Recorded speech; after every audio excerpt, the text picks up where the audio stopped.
Welcome to American Facts 101. Today, we dive deep into the fascinating history of failed assassination attempts on U.S. presidents. While 4 presidents tragically lost their lives to assassins, many more narrowly escaped death. Join us as we explore these incredible stories of resilience and bravery. Our journey begins with President Andrew Jackson in 1835. Andrew Jackson, known for his fiery temper and robust personality, faced one of the first known assassination attempts on a U.S. president. Richard Lawrence, an unemployed house painter who believed he was owed money by the government, approached Jackson as he left a funeral at the Capitol. Lawrence drew 2 pistols and fired at point-blank range. Miraculously, both pistols misfired. An enraged Jackson, never one to back down from a fight, attacked Lawrence with his cane. The would-be assassin was subdued by bystanders and later found not guilty by reason of insanity. He spent the rest of his life in a mental institution. Jackson's survival was seen as a testament to his legendary toughness. The early 19th century was a period of great political and social upheaval in the United States. Jackson's presidency was marked by significant controversies, including his staunch opposition to the Second Bank of the United States and his support for the Indian Removal Act. The attempt on his life reflected the intense political passions of the era and underscored the risks faced by public figures. Even before his tragic assassination in 1865, Abraham Lincoln faced a failed attempt on his life in 1861. As Lincoln traveled by train to Washington, D.C. for his inauguration, a plot to assassinate him in Baltimore was uncovered. Allan Pinkerton, the famous detective, discovered the plan and warned Lincoln. To avoid the assassins, Lincoln's schedule was secretly altered, and he traveled through Baltimore in disguise and under the cover of night. This early attempt on his life demonstrated the intense dangers he faced even before taking office. Lincoln's election in 1860 was one of the most contentious in American history. His anti-slavery stance deeply divided the nation, leading to the secession of Southern states and the onset of the Civil War. The Baltimore plot highlighted the vulnerability of Lincoln and the deep divisions within the country. Fast forward to 1912, and we find Theodore Roosevelt campaigning for a 3rd term under the Progressive Party, also known as the Bull Moose Party. During a campaign stop in Milwaukee, Wisconsin, Roosevelt was shot in the chest by John Fleming Schrank, a mentally disturbed saloon keeper who claimed the ghost of President William McKinley had ordered him to kill Roosevelt. The bullet was slowed by Roosevelt's thick overcoat, a steel glasses case, and a 50-page speech folded in his breast pocket. Despite the bullet lodging in his chest, Roosevelt insisted on delivering his speech, famously beginning with, "Ladies and gentlemen, I don't know whether you fully understand that I have just been shot, but it takes more than that to kill a bull moose." Roosevelt spoke for 90 minutes before seeking medical attention. He survived, and the bullet remained in his body for the rest of his life. Schrank was declared insane and institutionalized. Roosevelt's 1912 campaign was part of a broader progressive movement that sought to address social and economic inequalities in the United States. His survival and determination to continue speaking after being shot became a symbol of his dedication to reform and his indomitable spirit.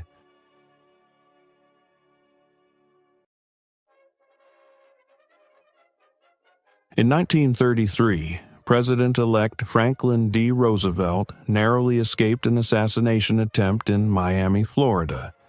Giuseppe Zangara, an unemployed bricklayer with a deep-seated hatred for the rich and powerful, fired several shots at Roosevelt while he was giving a speech from the back of an open car.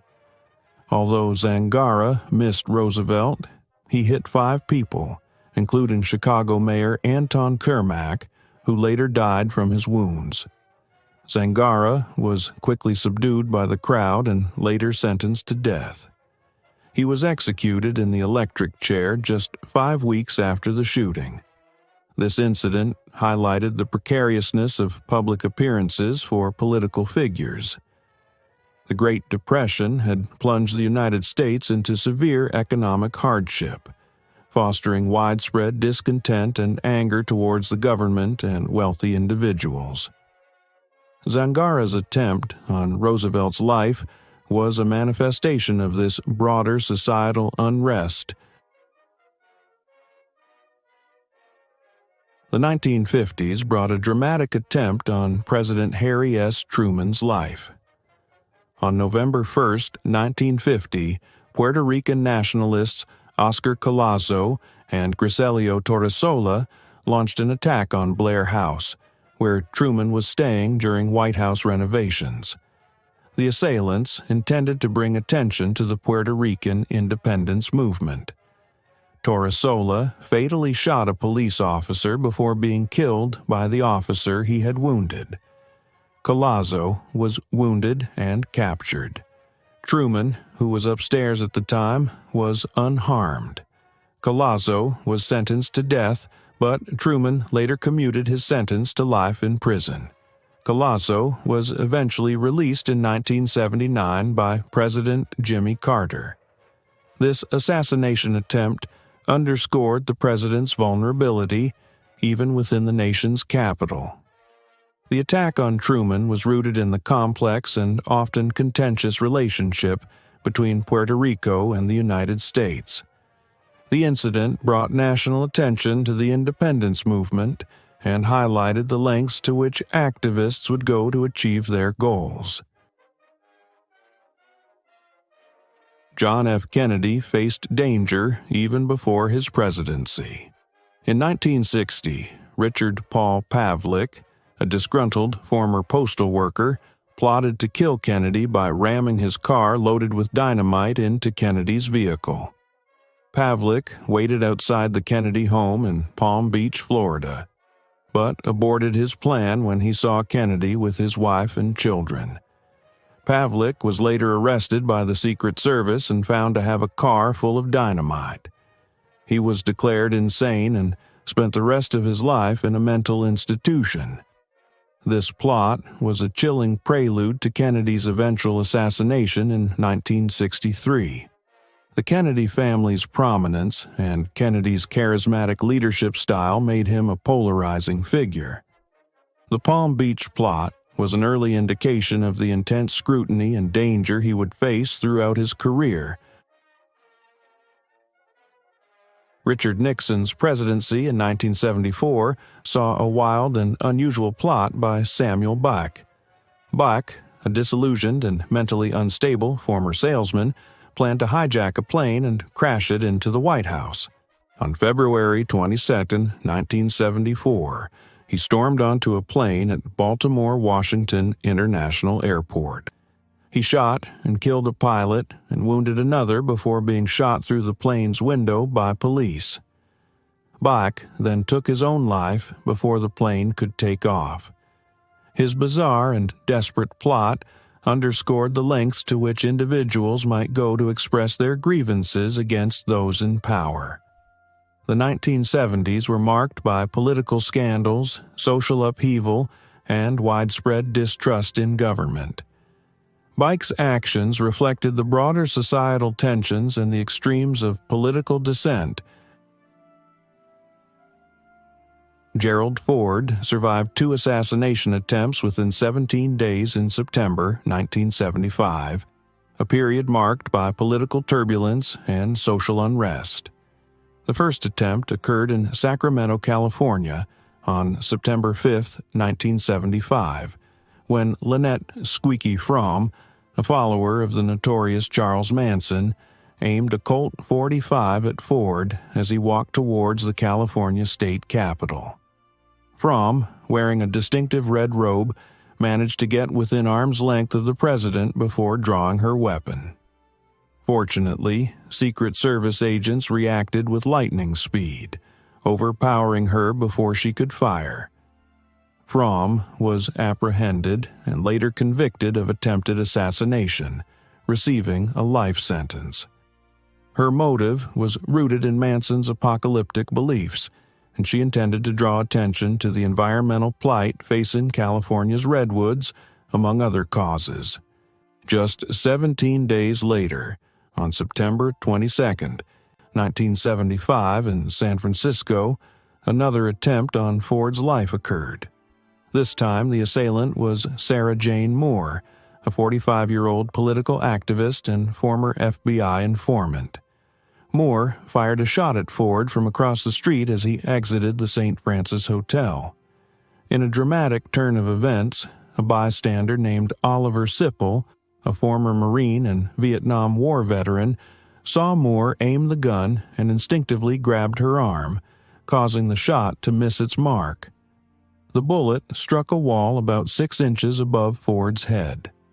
Moore was immediately subdued by the Secret Service and the police. She later claimed her motive was to highlight the plight of the poor and oppressed. Moore was sentenced to life in prison but was released on parole in 2007 after serving 32 years. Fromma's affiliation with the Manson family and Moore's radical beliefs illustrated the diverse and unpredictable nature of threats against presidents.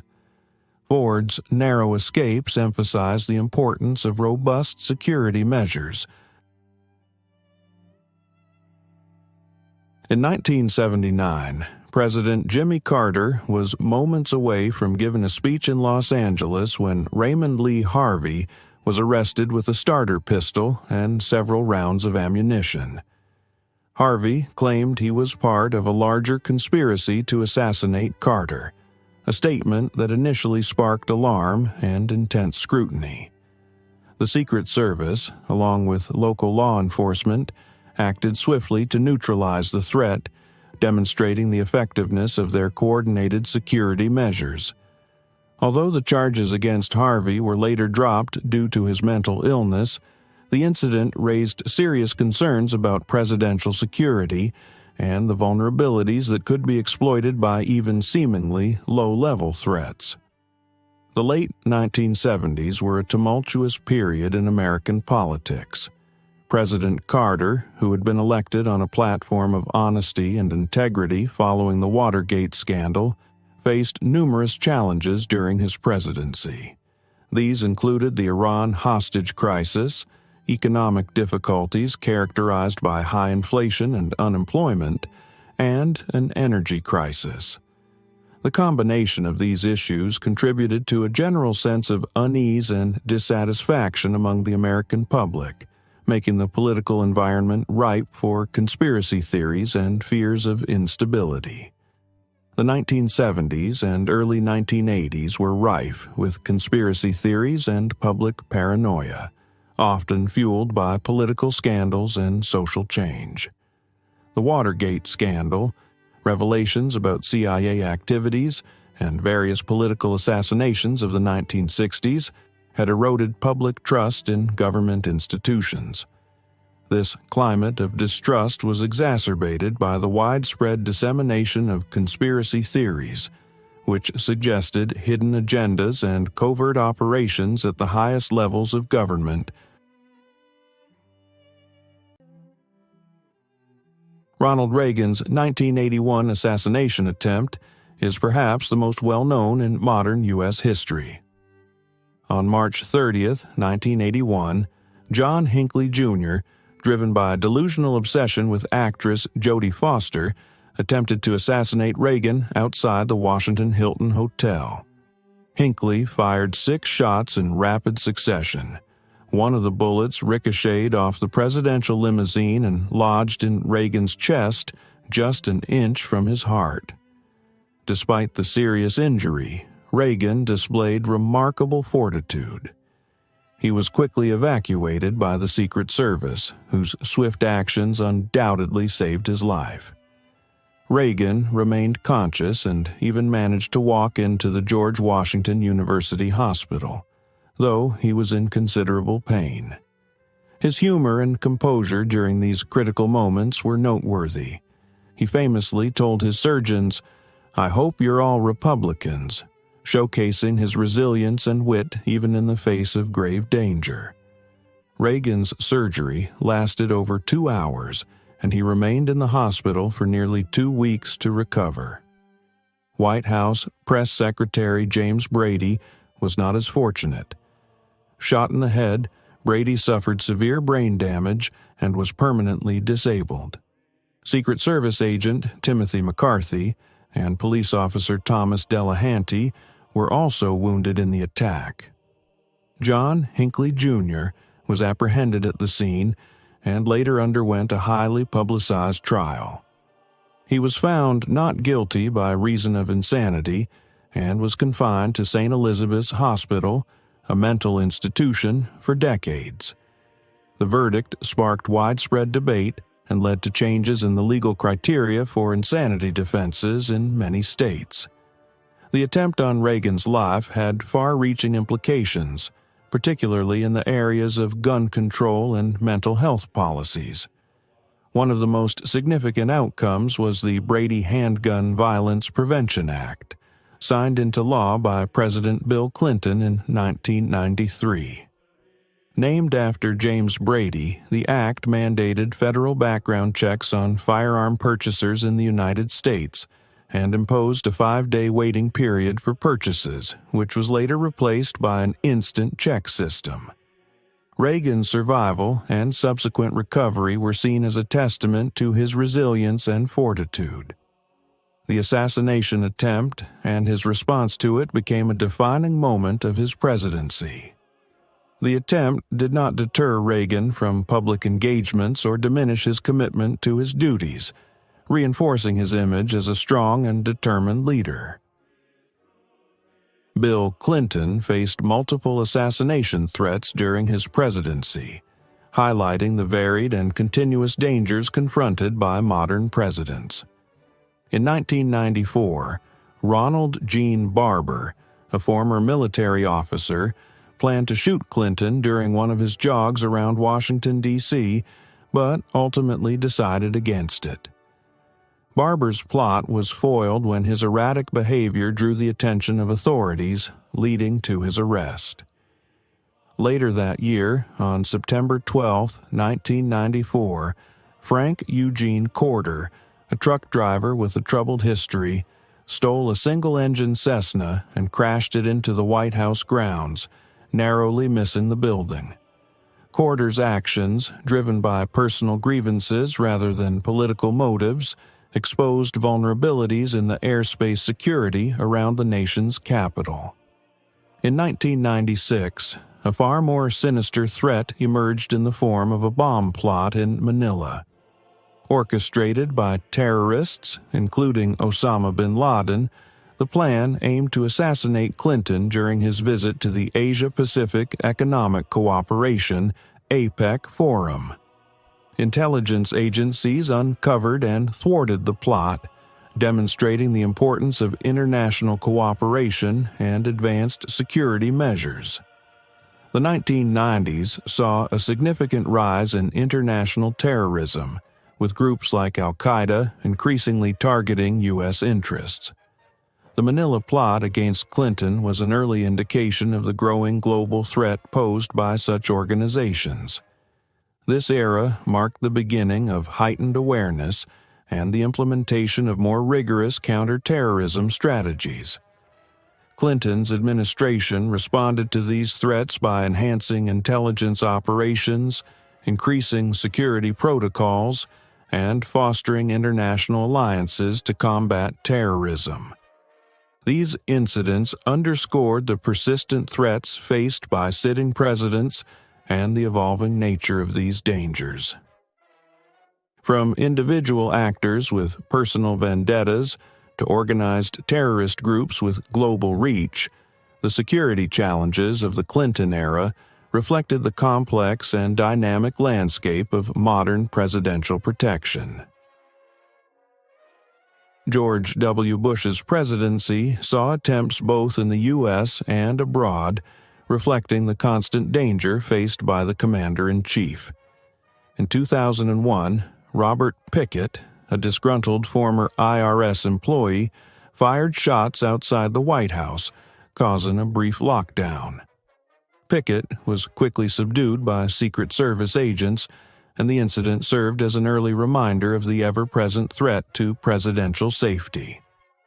In 2005, during a speech in Tbilisi, Georgia, a live grenade was thrown at Bush by Vladimir Arutyunian, a Georgian national with anti-American sentiments. The grenade landed just 100 feet away from Bush, but failed to explode due to a malfunction. Arutyunian was later apprehended and sentenced to life in prison.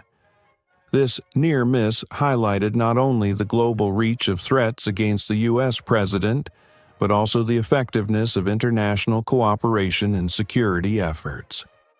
The terrorist attacks on September 11, 2001, led to significant enhancements in presidential security and counterterrorism efforts. These measures included improved intelligence gathering, heightened security protocols during public appearances, and the establishment of the Department of Homeland Security. Bush's encounters with threats underscored the ongoing need for vigilance and adaptability in the face of evolving dangers. Most recently, in July 2024, former President Donald Trump survived an assassination attempt during a campaign rally near Butler, Pennsylvania. Thomas Matthew Crooks, an individual reportedly influenced by the vitriolic political rhetoric of the time, fired 8 rounds from a rifle, grazing Trump's right ear. The attack tragically resulted in the death of 1 audience member and critical injuries to 2 others. Despite the chaos, Secret Service agents quickly neutralized Crooks, preventing further casualties. However, the incident raised serious questions about the adequacy of the security measures in place for the former president. The attack highlighted potential lapses in the security provided by the Secret Service. Despite known threats and a highly charged political environment, Crooks was able to approach the rally with a high-powered firearm. This incident prompted a reevaluation of security protocols and raised concerns about the preparedness and response capabilities of the Secret Service, especially during large public events. The assassination attempt on Trump occurred against a backdrop of intense political strife. The current administration had engaged in what many of Trump's supporters described as lawfare, the use of legal systems and strategies to target and undermine political opponents. Trump had faced numerous legal challenges and investigations, which his supporters viewed as politically motivated attacks aimed at discrediting him and preventing his return to power. The mainstream media and certain Democrat politicians had also been accused of contributing to the hostile environment. Persistent and often harsh and misleading criticism of Trump and his policies created a climate of heightened animosity. The media's false or exaggerated portrayal of Trump and the relentless attacks from political adversaries were seen by many as factors that could incite extreme actions from individuals like Crooks. The attempt on Trump's life was indicative of the highly charged and polarized political climate of the 21st century. The incident underscored the persistent risks faced by political leaders and the importance of robust security measures. It also highlighted the dangerous consequences of divisive political rhetoric and the need for a more measured and responsible discourse. Despite the close call, Trump continued his campaign, demonstrating his resilience and the dedication of his security team. His response to the assassination attempt, marked by a quick return to the campaign trail, reinforced his image as a tenacious and determined leader. Trump's ability to persevere in the face of adversity resonated with his supporters and emphasized the ongoing challenges of ensuring the safety of political figures in a deeply divided society. These harrowing stories remind us of the ever-present dangers faced by those who lead our nation. Despite these threats, the resilience and bravery of these presidents and those who protect them have allowed them to continue serving the American people. Thank you for joining us on this journey through history. Stay tuned for more fascinating facts on American Facts 101. Don't forget to like, subscribe, and hit the bell icon to stay updated with our latest videos. Until next time, stay curious, America,